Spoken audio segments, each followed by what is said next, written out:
بسم اللہ الرحمن الرحیم۔ ایک اہم عمل کی فضیلت، اچھا گمان رکھنا۔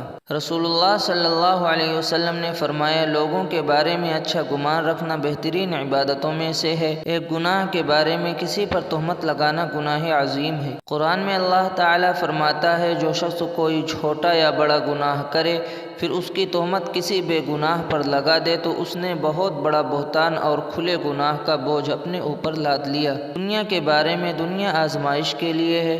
قرآن میں اللہ تعالیٰ فرماتا ہے، ہم نے زمین کے اوپر کی تمام چیزوں کو زمین کے لیے زینت بنایا ہے تاکہ ہم اس کے ذریعے لوگوں کا امتحان لیں کہ کون شخص اس میں زیادہ اچھا عمل کرتا ہے۔ آخرت کے بارے میں، جہنم میں آگ کہاں تک جلائے گی؟ رسول اللہ صلی اللہ علیہ وسلم نے فرمایا، اہل دوزخ میں سے بعض کو ٹخنوں تک آگ جلائے گی اور بعض کو گھٹنوں تک اور بعض کو کمر تک اور بعض کو ہنسلی کی ہڈی تک۔ طب نبوی سے علاج 3 سانس میں پینے کا فائدہ۔ رسول اللہ صلی اللہ علیہ وسلم پینے والی چیزوں کو 3 سانس میں پیتے تھے اور فرماتے تھے کہ ایسا کرنے سے اطمینان ہو جاتا ہے، تکلیف اور بیماری سے حفاظت ہوتی ہے اور وہ چیز خوب ہضم ہوتی ہے۔ نبی صلی اللہ علیہ وسلم کی نصیحت۔ رسول اللہ صلی اللہ علیہ وسلم نے فرمایا، لعنت کا سبب بننے والی 2 باتوں سے بچو۔ صحابہ کرام رضوان اللہ علیہم اجمعین نے عرض کیا کہ حضرت وہ 2 باتیں کیا ہیں؟ رسول اللہ صلی اللہ علیہ وسلم نے فرمایا، ایک یہ کہ آدمی لوگوں کے راستے میں پیشاب پخانہ کرے اور دوسرے یہ کہ ان کے سایہ دار جگہ میں ایسا کرے۔